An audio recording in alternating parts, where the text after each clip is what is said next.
So good afternoon or morning. I guess some people could be morning depending on what state you're in, but it's good afternoon here in Kansas. My name is Jennifer Gassman. I'm with Kansas Children's Service League in Topeka, Kansas, and I am the chair of our Kansas Alliance for Drug Endangered Children and part of our Shawnee County Alliance for Drug Endangered Children for the past 20 years, since 2004. So we are just delighted that we've been able to present this weekly webinar series for drug endangered children information. We're so glad and thankful for everyone that's joined and is here for our last and final one.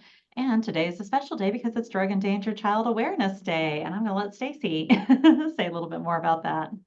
Perfect. Well, thank you, Jennifer. My name is Stacy Reed. I'm with the National Alliance for Drug Endangered Children, and Shawnee County, who Jennifer is with, as well as the state of Kansas, have partnered on this brown bag series. But you are here on a very special day because today is National Drug Endangered Children Awareness Day. And the reason why we started this many years ago was we wanted one specific day where we just did awareness, where we tried everything we could possibly do to get information out there to make people aware of how children are impacted and how substance use in families really impacts children. And so today, I think it's just really important that y'all are here and that hopefully we will inspire you to maybe do something afterwards. Share an email, share the link to this video, call somebody, jump on our Facebook or social media and share something as well. So welcome. You guys actually get to hear a really great topic today, and I think it's a topic that often gets missed, but it's super important. And we have Chuck Klevgaard, who is going to present for you today on grand families. And Chuck, I'm not going to talk about your presentation. I'll let you introduce yourself and get started. But thank you, Chuck, for being here. It's great to have you. All right. Thank you, Stacy and Jennifer. I'm excited to be with you all. I had the joy of meeting some of you at the national conference last fall. So I am Chuck Klevgaard. I've been working through Education Development Center, providing training and technical assistance to states and communities and tribes, and working in a great number of settings, mostly with sort of SAMHSA funded kind of initiatives. So I think that this type of work has been a passion for me in terms of looking at and understanding how children have been impacted by the opioid crisis, or overdose crisis, as I think it's more often called these days, as we sort of shift the numbers and types of polysubstances that are now involved in overdoses. So I think that this has, again, sort of been a passion of mine for about a decade.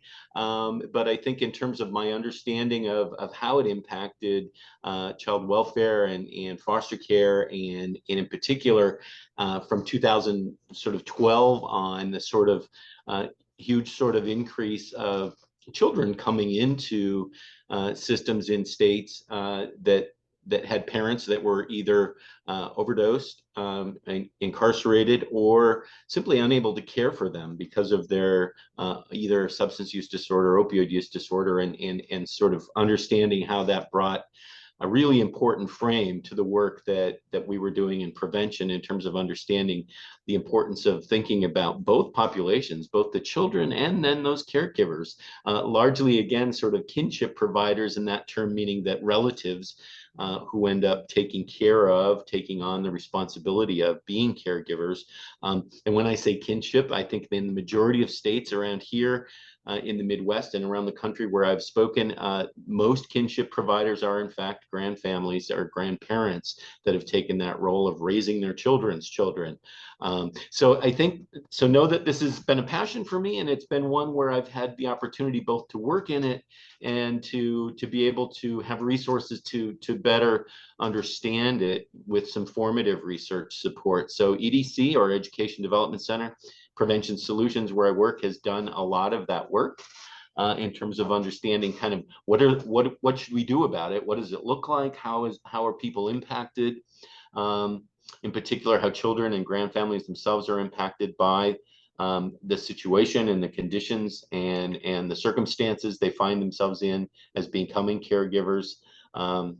And then what are strategies for building skills and support systems?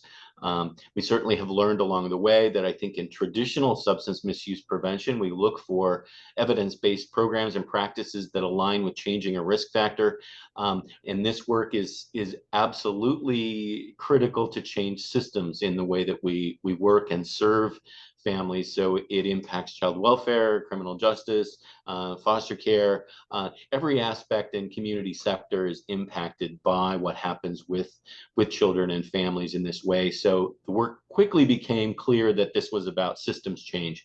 So I'll share with you a little about what we're learning and know about that. Again, you sort of know the numbers. You all work in this space already, and we're talking about sort of well into the millions of children. And again, what we often call this sort of skip generation, being raised by a generation that's before them, meaning that grandparents are raising children.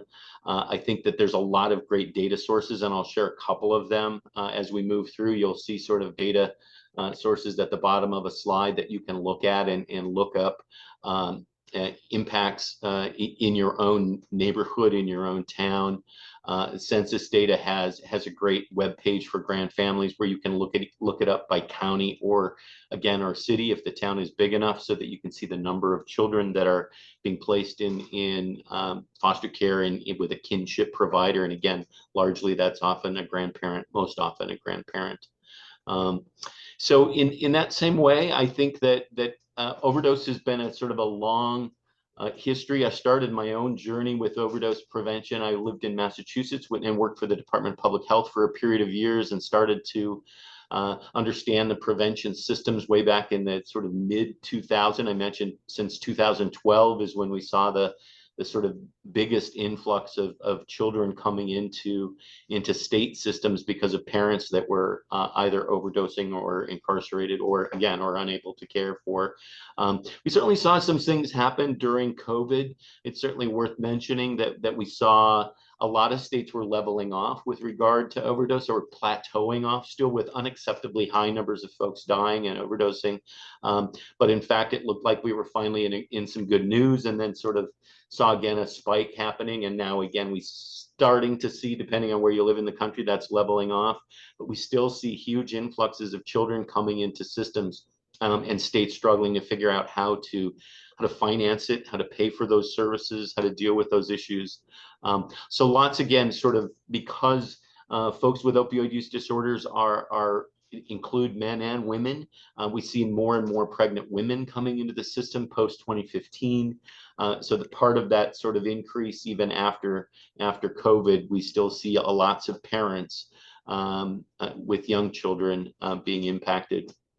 So the other number you hear a lot of is that every 15 minutes an infant is born with opioid exposure. So we understand sort of neonatal abstinence syndrome, understand sort of alcohol poisoning statistics, all kinds of issues in the ways that kids are impacted from before they're born and shortly after they're born.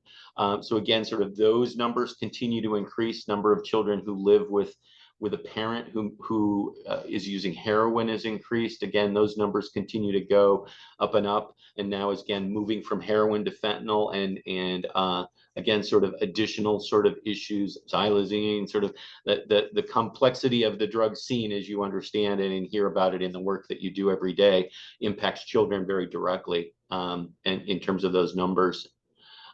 So starting with the issue that children who live in that setting are exposed to a great deal of risk, and certainly you all understand the issues of children being exposed to adverse childhood experiences or violence or abuse or neglect. But I think that the sort of series of ongoing traumatic events that happen with children who live every day with a parent who might be struggling with an opioid use disorder is sort of toxic in the way that we describe that system. And I'll give you some ways to talk about that in a bit. So everything from the basic impacts of children, lots of buckets of research there. Accidental opioid poisoning is something, again, that has been on the rise since the mid 2000s.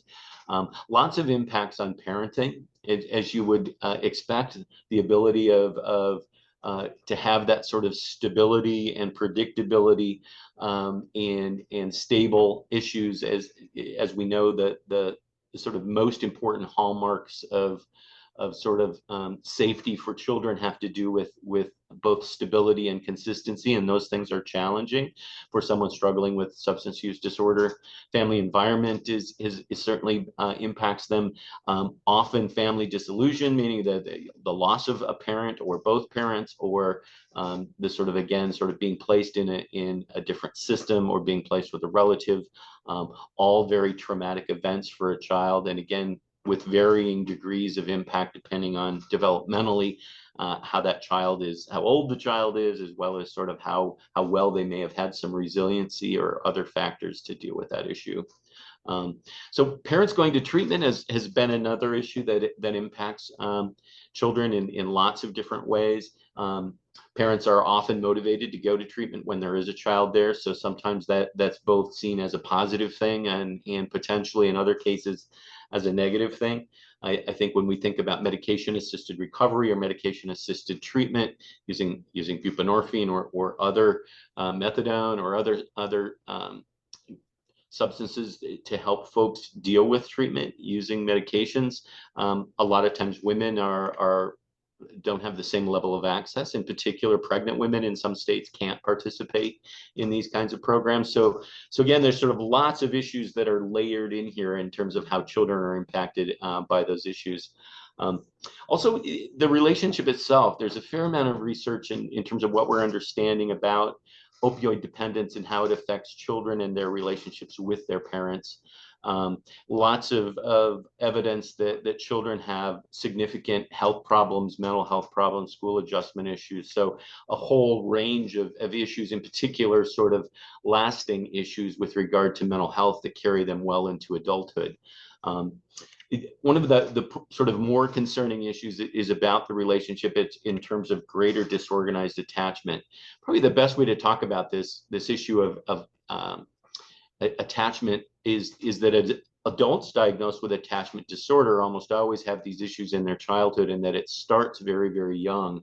I heard a number of sort of researchers and psychologists and psychiatrists talk about this issue, and the best way I think that to relate how this lever happens, why this change occurs, why somebody would develop a detachment disorder is that if you imagine yourself as a very young child who's 100% dependent on this caregiver, and you love that person, at the same moment you fear them. Imagine what that would do to you over time, and that's the sort of damage that's done with regard to disorganized attachment and attachment disorders in adulthood. So this, again, sort of with generations of young people that unless we treat that issue, among many other issues, we end up with lots of folks who move into adulthood with serious challenges with relationships.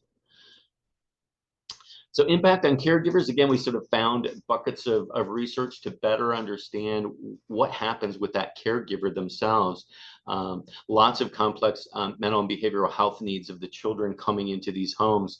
So in addition to the idea that parents or grandparents in this case likely haven't planned to take on this child, it's extremely rare that they actually had the ability to think, let me adjust my lifestyle and plan financially to take care of my children's children. It's not something they planned for either financially or in other ways. So they likely have moved on in their life, and they're probably coping with their own grief. So as you think about the circumstances that led to them needing to care for this child, they've likely lost one of their children, either to overdose or incarceration, or again, or struggling with the issues of one of their children not able to cope and dealing and struggling with an opioid use disorder.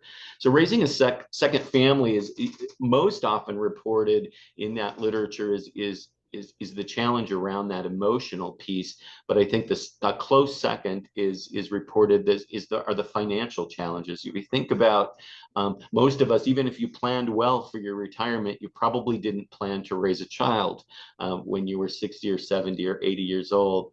So I think that's a challenge. For many, the issue of custody is complicated. So state to state of understanding those issues is again another sort of layer of stress that complicates a lot of decision making that has to happen. In some cases, they're not formally moved into a system, that there's just a grandparent who stepped up to raise that child. And they fear if they come forward and ask for help or try to get assistance financially or legally, what does that do to their circumstances? They sometimes fear that they would risk losing that child or losing the ability to care for them.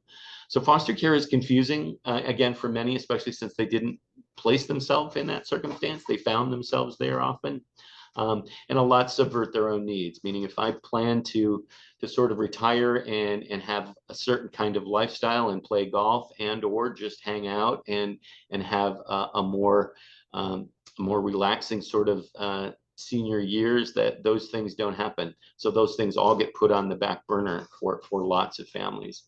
And finally, I think one of the most positive aspects of the research is that children do so much better with family members. So when we say kinship, I mean relative. And again, most often that relative is someone who's an aunt or an uncle, and again, more often a grandparent. They're better, more successful placements. They have better behavioral mental health outcomes when they're raised by a relative. Connections with sibling are more likely to stay intact. They have some sense of cultural identity, a sense of belonging and safety. They know that they're loved. It isn't just a circumstance in a transactional relationship they find themselves in with a foster setting. They believe that they're cared for, and they have all these positive outcomes. So we know that kinship is really important to maintain that peace. There's some great stuff about Family Strive in Generations United's website to be able to make the case about kinship providers as caregivers. So this is an example of a fact sheet. And again, sort of anything I mentioned to you all today, you can contact me and I'll send it to you, or we can post things along the way. So want to invite you all for just a moment to type something in the chat about what's happening with children and grand families in your state, county, or the city that you live in, or your town, just to get a sense of sort of how aware are people of these issues where you live. Are there great programs in place? Are there things happening? So lack of resources in some places, I see.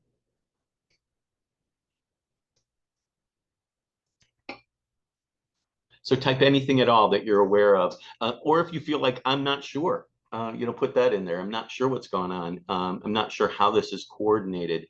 I think one of the things we hear a lot is that some systems in some counties and states are still siloed, meaning that the folks who serve children and the folks who deal with foster care or placements or kinship providers may work in completely different buildings and don't talk to each other. So lots of issues with regard to resources in terms of what's happening there.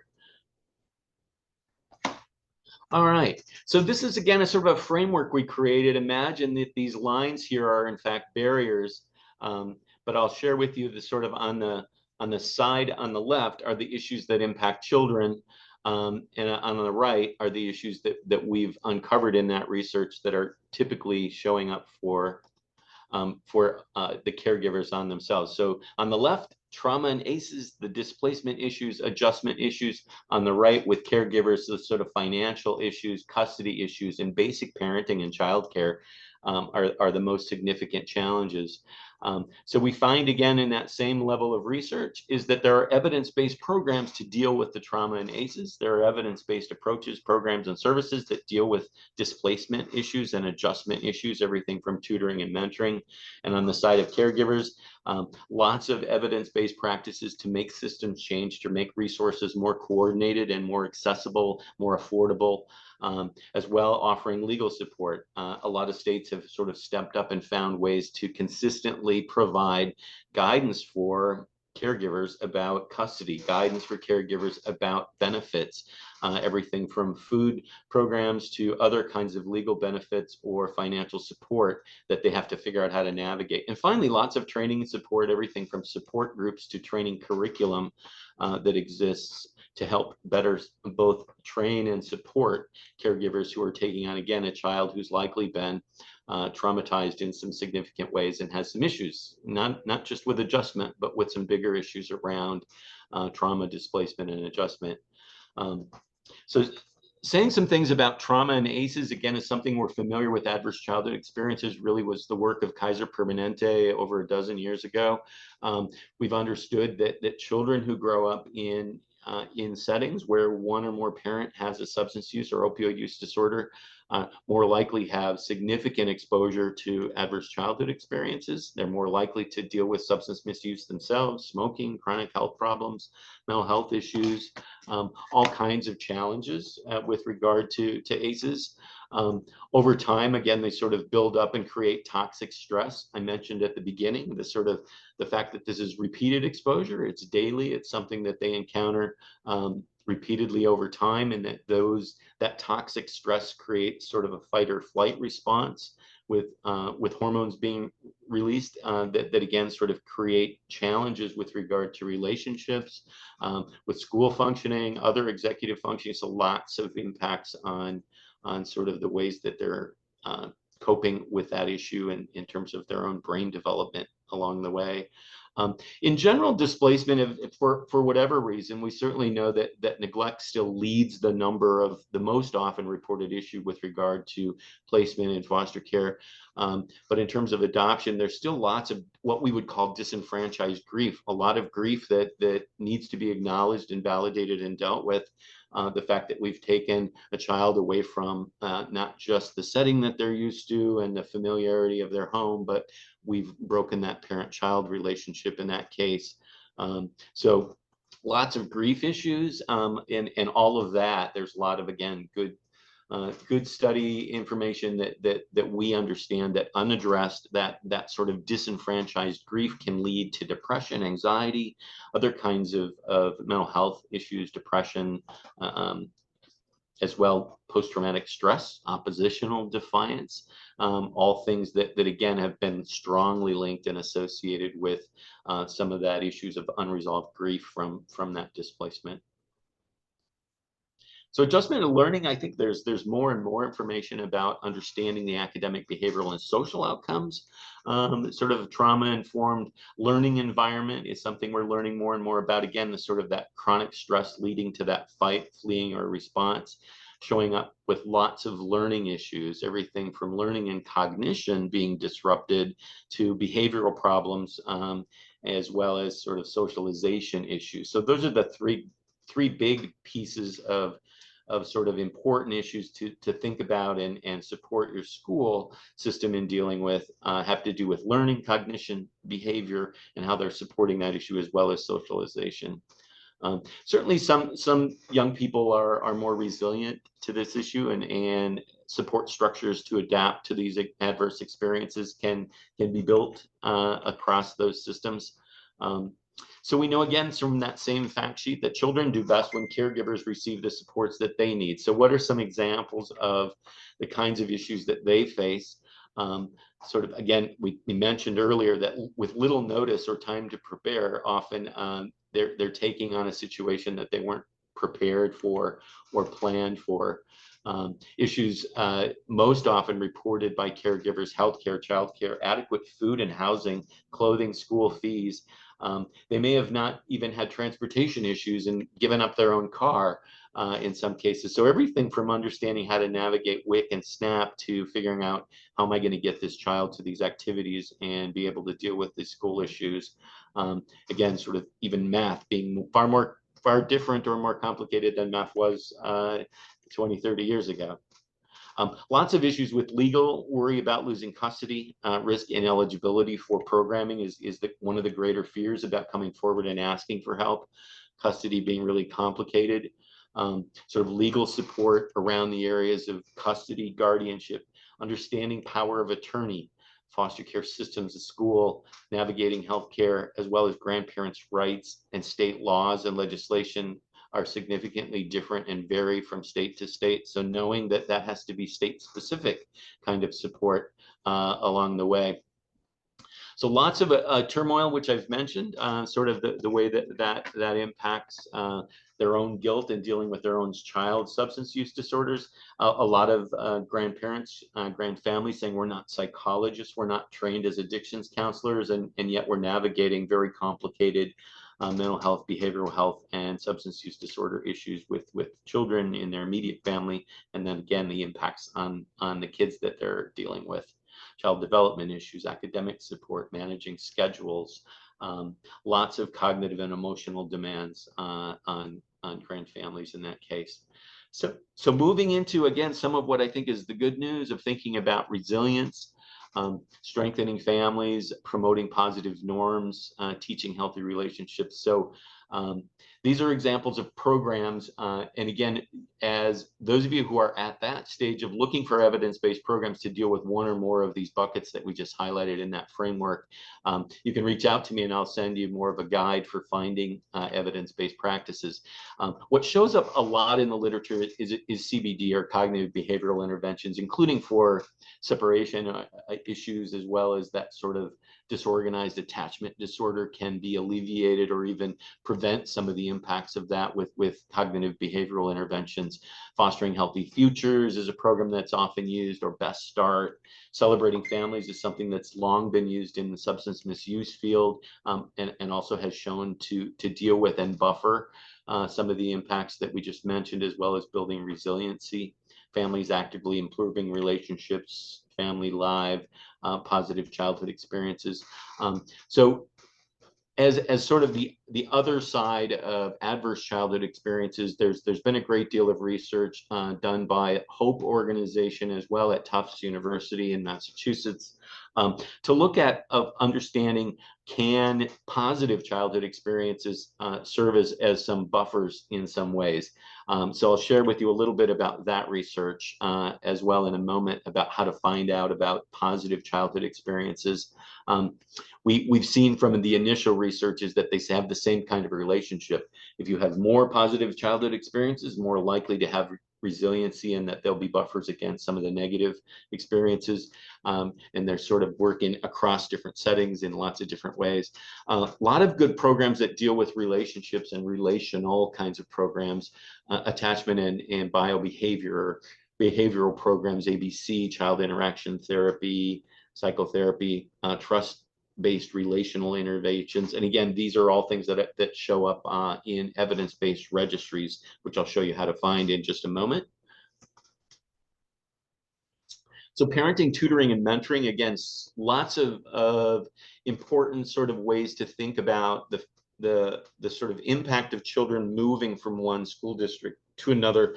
Not only have they lost time and may have not been served well in terms of the support from their family and academic sort of settings and spaces, but in fact they may be moved to a school district that uses a completely different textbook, or is in a very different place with academics. So moreover, the importance of academic support, tutoring, and mentoring should be seen as really paramount, critical, as core. Like it's hard to kind of make it sound even more important than that. So a lot of different programs have built in sort of support for kinship care, as well as mentoring and tutoring as part of a component of the program. So these are examples of programs that do both, that sort of offer parenting, tutoring, and mentoring rolled together. One or more of those strategies are connected. Sort of thinking about systems level support for school districts. Trauma-informed system is again dealing with both the behavioral, emotional, relational, and academic impact of traumatic stress on the children that they serve. Is kind of a good definition that a lot of school districts are struggling to put programs in place that deal with that from that broader standpoint. Dealing with basic needs is probably what shows up most often as being one of the things that's in place. So a lot of states have sort of put in place kinship navigator programs that help serve and provide wraparound services for kinship providers. And sometimes those wraparound services are only on the side of caregivers and don't address the issues of the children that have been impacted. And sometimes it's the other way around. Sometimes they're very weighty on the side of children, but only have a few offerings on the side of the caregivers. So again, we sort of look for wraparound services that have intensive levels of support that minimally meet those core issues that we put in our framework. as ways of thinking about meeting those basic needs around parenting. So again, this is an example of New Jersey in terms of including kinship care and wraparound services and the ways that can be offered. You can research that in your own state in terms of thinking about how that works. I know I'm talking fast, and then I'm going to stop and invite you to share. This is an example of what you'd see in one of those registries. This is, in fact, again, this sort of California registry where you can look for a program, you can see what sort of level of evidence there is for it. What are the outcomes associated with that program? Is there a logic model? Is there training associated with it? What are the costs of it? This is, again, an example of a parenting program, and the very rich kinds of information you'd find in this California evidence-based practice registry for child welfare. So in some cases, those of us in substance misuse prevention are used to going to what used to be very national registries of evidence-based practices. And now registries vary a great deal. There's many more of them of evidence-based practices, but I think they're organized in different ways. Some of them filter for evidence in different ways. I think that one of the sort of more typical programs that are in place, in addition to Navigator sort of wraparound services, are programs like KEEPS, Keeping Foster and Kin Parents Trained and Supported, is popular here in the Midwest. I hear a lot of states that have a smattering, at least, of counties that have well-established KEEPS programs. Our trauma-informed MAPP, kinship education. So lots of these, again, sort of some are homegrown. Indiana has Raising Our Children's Kids, ROC, programs. Again, some of them building evidence, show promising, or at least research informed is what I would look for. Not everything is going to be meeting the gold standard of evidence-based programming, but I think at least they're evidence-informed or research-informed kinds of programs. Lots of registries and catalogs and reviews. I think that you can find. Annie E. Casey has a great evidence-based practice site where you, again, can look for programs specifically. There's an intervention catalog there, the California Evidence-Based Clearinghouse that I just showed you a sample of what that looks like. Title IV Prevention Services Clearinghouse, Safe and Permanency Practices, Positive Childhood Experiences. I mentioned that PCE, as it's often called, this document on the very bottom there, you would be able to bring up the CDC's latest sort of evidence-based catalog for dealing with adverse childhood experiences. In addition to that, you'll now see things like positive childhood experiences. This is a school-based catalog of specific kinds of school-based interventions that promote and increase the number of childhood experiences that can balance or buffer adverse experiences in school settings. So if you go to chapter 4 of this book, it starts with listing an example of an evidence-based practice and goes through some of the examples of what you need, what sort of training it entails, how much time it takes to build capacity of teachers and other staff to implement that program. So look for PCEs. Again, that's not something I think that rolled off of our tongues 5 years ago even. I think it's becoming increasingly evidence-based to understand that we can't provide positive childhood experiences that erase what happens. And if a child has already experienced so 4 or 5 adverse experiences, meaning they've lost a parent, they've witnessed violence, they've gone through some separation, in dealing with some grief, having some positive experience doesn't eliminate that, but there are really strong buffer effects. I think that's probably a good way of thinking about it and helping folks to understand it. That the more we can do to provide sort of those positive experiences, the more sort of incremental we can move toward creating resiliency. A lot of thinking about partnerships that, again, is sort of thinking about on the children's side, making sure that there's coordination of systems at the state level, everything from child welfare and adoption services, looking at prevention that's happening through coalitions or task forces in your county, can be the folks who take this on, working with schools, experts in specific areas like trauma-informed care or trauma-informed services.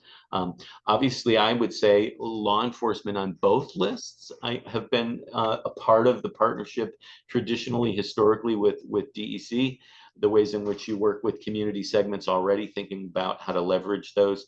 On the caregiver side, again, sort of understanding the foster care system. a lot of folks here in the Midwest, and I think around the country, area associations on aging have historically been involved in providing support services, navigator programs, key programs, all of this sort of very traditional sort of places where caregivers have been supported have been through state systems or area associations on aging, or AAAs as they might be called where you live. Senior centers, health centers, and wellness centers, again, lots of sort of when we researched about where is this happening and who can deliver these programs, we think about centers where folks are already going, and that would include health, wellness, and other kinds of experts. And again, not to forget the importance of having a legal consultation and having availability of legal support for folks who are navigating very complicated systems of benefits and custody and guardianship, et cetera. All of that stuff. So when you think about partners, think about these issues. And again, invite you to type in the chat, is there a partner where you're working now where you think, boy, I would work with so-and-so, or I would work with this group, or the way that this is coordinated in my town is happening through this community sector or this group. So type those in the chat. In terms of other partners that you think we haven't listed here that are important where you live.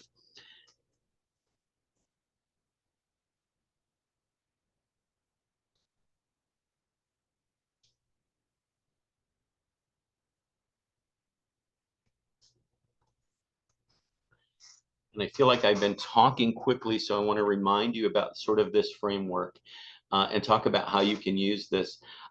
This again is something that we've used as a way of sort of helping folks think about the important buckets in terms of stressors on the outside, and introducing this framework as the dotted lines are often the barriers that exist to being able to receive these services. And the way that we want to coordinate services and make systems changes is to reduce that dotted line so that it goes away, so that sort of resiliency programs and services are in place to deal with the trauma, that relational programs are standardized with regard to any child who's experiencing displacement, and that we tie in tutoring, mentoring, and all kinds of other supportive services for children in those early years of their placement, so that they're getting the help that they need to be successful in that placement. Help that goes beyond sort of like, here's your new family, but here's the academic support you need, here's the additional support you need, finding and meeting friends, here's the support that you'll need to deal with some of the grief, again, the sort of grief we talked about from that separation issues. Think about the services on the right-hand side as being at the very minimal, sort of the coordination of resources, including financial support, thinking about programs like Navigator or Keeps, thinking about the legal support that people need, everything from, again, custody, guardianship, navigating benefits and services, being able to receive support, both financially and otherwise, for that placement that they're dealing with, and finally, and then childcare, any parenting, thinking about those curriculums. So think about this framework as a way of doing some assessment in your community about what's going on. Most often, when we've used this framework as an assessment to do a landscape analysis, which we have a tool that does that. So if you have a county and you're ready to say, well, we want to do that landscape analysis, we do it along these lines of looking at how are the major issues on the outside being supported, and what sort of evidence-based programs exist, and who's doing them, and what's the capacity and reach of those programs. So doing a landscape analysis with this framework to figure out what's in place and who's doing it also sort of leads you to thinking about who are the partners that we need to bring to the table. Are the people already doing this, or people who have access to, or who have resources or experts? So lots of criteria for thinking about that program. Recovery coach is a great idea. Love that, thinking about sort of dealing with and supporting parents in that setting. A lot of systematic work within school districts that have multi-tiered systems of support have a mechanism, a framework to build and map a lot of these services right onto. So that's a great idea, sort of in that case. Breaching confidentiality and breaching turf, great comments to bring up. So I think both are equally important, thinking about the issues of in school systems, confidentiality and FERPA, but in other settings, coming out of child welfare or human services or youth services, confidentiality of services for the children and for the parents, and then lots of confidentiality around treatment settings. So lots of issues there to navigate in terms of providing these services. And I think a lot of the sort of wisdom in that process is to think about all of those partners being the one-stop shop, meaning that for wherever we show up as a parent or a child in the system in our community, we're all prepared to share with them how to access the services that are being coordinated. So that, again, it doesn't necessarily require a release of information to be signed and sent off and agreed to, and which could take days or weeks. But in fact, that everybody that's in that system is prepared to help coordinate and access those services is a great way of thinking about that. And so I've been talking fairly nonstop. So let me pause here and take some questions. Anything in the chat that you noticed, Jennifer or Stacy, that I've missed in the chat that's been a question, or again, invite people to share comments now or type in the chat a question that you have.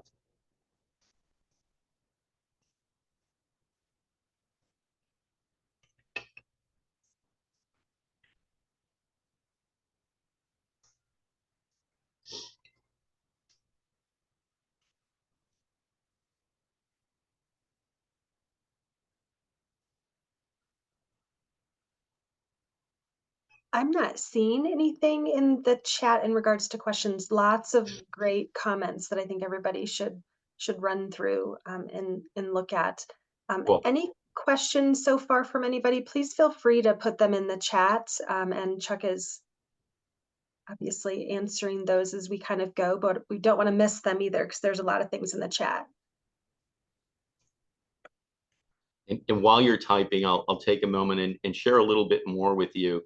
Folks who want that landscape analysis, I'm going to post my email in a moment, and shoot me an email and tell me a little bit about the work that you're doing, and I'll send you resources. I'll show you a little bit about what those tools look like. So thank you, Stacy Ray, for posting that question.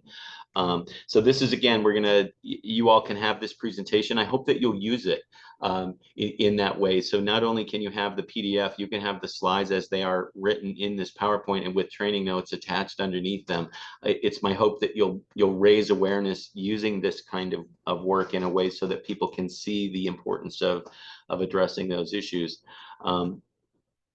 Also know that there are other technical assistance providers out there. So Grand Families and Kinship Support Network is a national technical assistance center. It's sort of a newly developed, newly funded in just recent years. Generations United, another sort of great resources to find amazing sort of state-by-state information. If I want to see what's happening in Missouri, you can go into Generations United and find a fact sheet that's just going to be about my state of who's doing this work, finding out other kinds of folks that might be already engaged in this. And again, these are examples, some of the tools, but here's an example of what I mentioned a moment ago. You can get what are called grand facts. I think this one is for Texas. And there's the link of sort of grand fact sheets so that you can get, in this case, that's a 6-page document that tells you what are the numbers, how many children is this impacting, how many kinship providers are being impacted, what organizations are doing this work, where else can I get data about my town or my city, and then what are sort of those sort of grand mentors that exist where I live and work. So you'd be able to find folks who are not only TA providers as part of that formal system, but folks within every state that are available to help and support the planning and the work that you're going to do around this issue. So that's also there. So let me stop sharing and just be able to see your faces and talk with you all. So in the time we have left, tell me a little bit about what concerns you about where you live, or what excites you about the work that you're doing or want to do. And I invite you to unmute.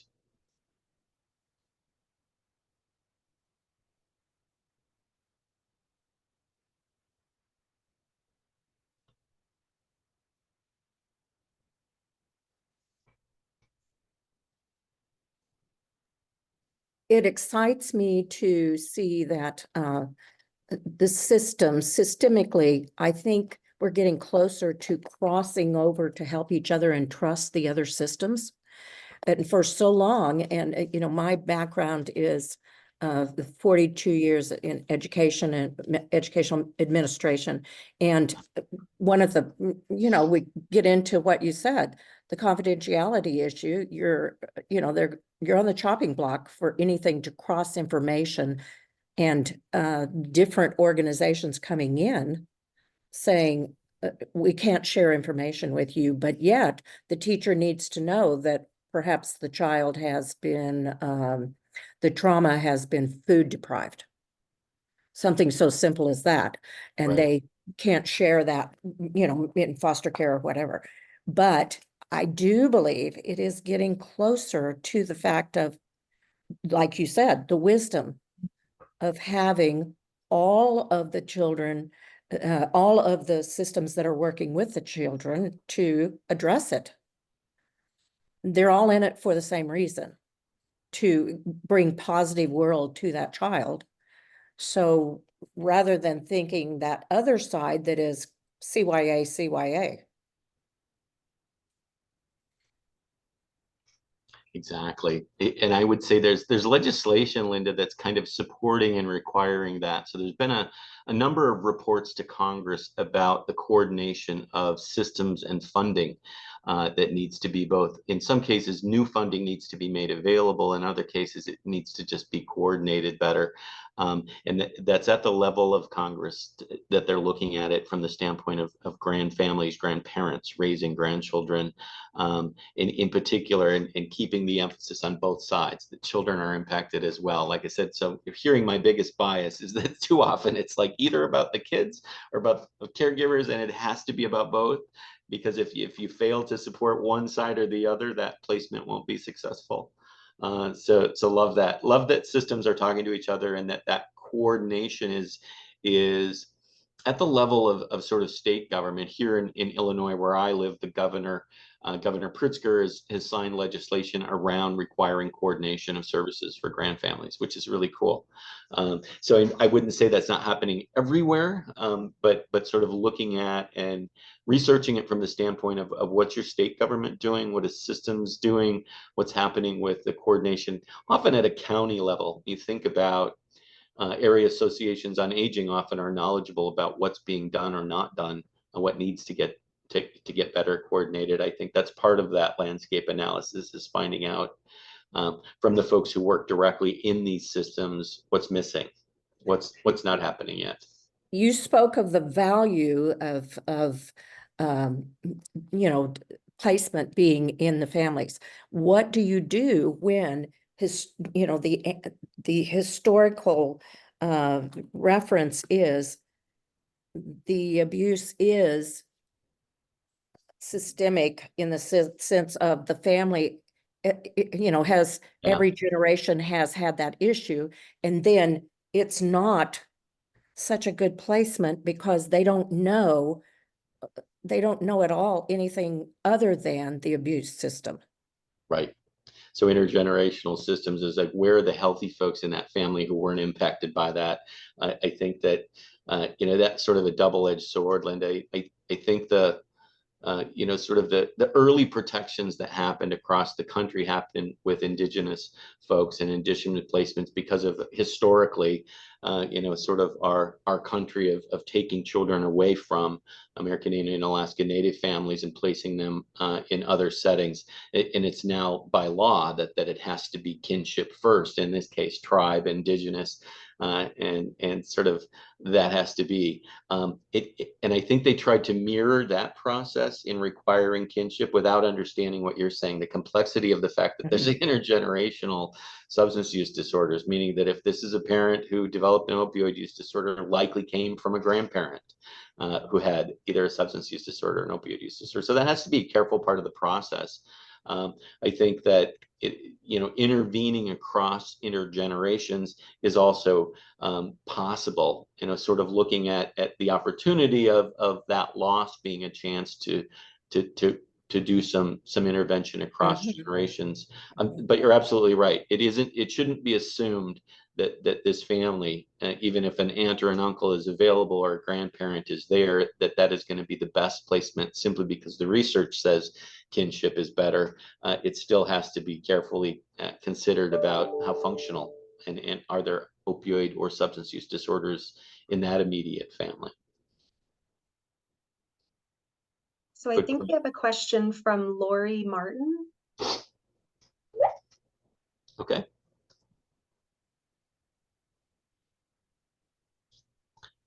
Lori, do you want to ask your question? I see that your hand is up. You can unmute.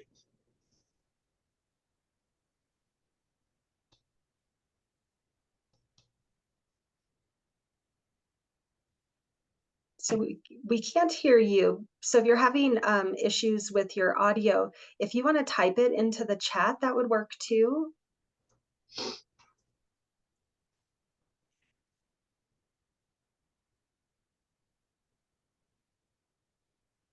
Hi, I'd like to just make a Debbie. comment. We had a situation where I don't think we looked as carefully as we should have because it was a grandparent that was taking over the care of one of the children. And it ended up that at a random adoption hearing, both grandparents tested positive for meth. And I feel, yeah, anyway, they weren't Yeah. just cooking cookies. Anyway, but I feel like sometimes then we don't look as close as we should because we just assume that that's a better deal, and it's really Yeah. made me look a lot closer at things. And I know one of the people from DCF asked me, well, didn't you see the signs? No, I really didn't see the signs because Yeah. I'm not acquainted with a lot of meth users, I guess. So that's Yeah. one thing I find is a problem with kinship. Yeah, and you make a good point, Debbie, that a lot of times, in addition to the fact that it might be missed for people moving through the system, more often than not, at least half of the time, that there is no system involvement, meaning that placement happens informally with family members deciding where this child's going to go when that parent is lost or goes to jail or to prison. Family members themselves scramble to figure out where we're going to put Susie. So I think that decision is made outside of formal systems like child welfare or foster care. So in addition to it being missed in systems, a lot of times it never touches a system. It's relatives deciding. And should that be the way that happens? You think, thank God somebody stepped up, but at the same time, is that the best situation? Maybe not. I still think, again, sort of the overall overarching piece is still that kinship is often a better solution than sort of a completely unfamiliar sort of situation for a young person. Being able to continue relationships with siblings can still be met in formal systems.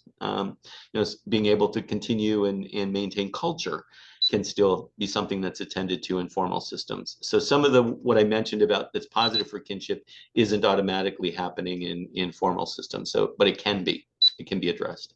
But I also found too that when the courts were saying to limit this child's exposure to the mother, then when you put him with a grandmother, that there's been a lot of lying gets involved. My kinship situations have not been excellent because of that the parent tends to guilt the grandparent into telling the child to lie, telling the child to break the rules. I've seen it all in that way, and I guess I do agree that if you have the ideal kin person, which is tough to find, I think it would be better, but I haven't found one yet. Does that make sense?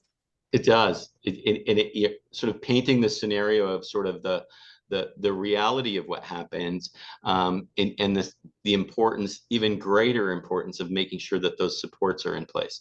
So meaning if the only scenario is that grandparent who's really pissed off at their son or daughter already because of what happened, maybe that person survived, they're just not able to care for their children, that the likelihood of that grandparent having lots of resentment that's going to show up in their relationship, not only to their child, but to this grandchild being exposed to that resentment of unresolved issues, paints the case that if that is the best case scenario or the only option in some scenarios, putting all of those counseling and therapeutic pieces in place is just absolutely critical.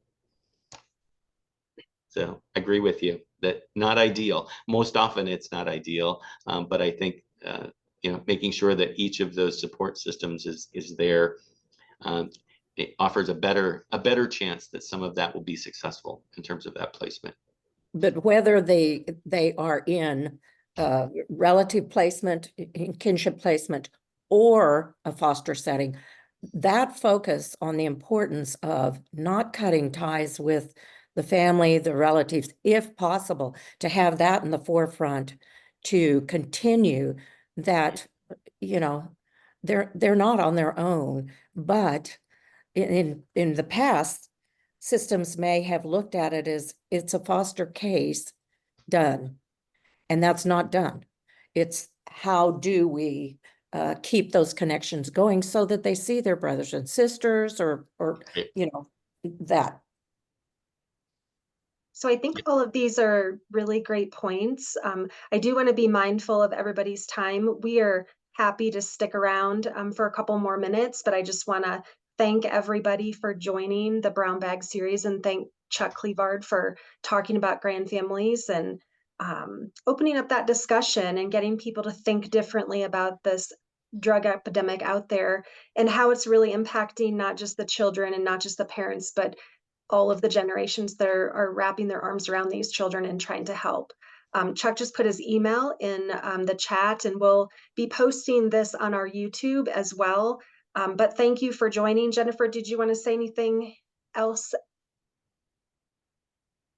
Oh, you're muted. As soon as I started talking, I was like, I'm muted.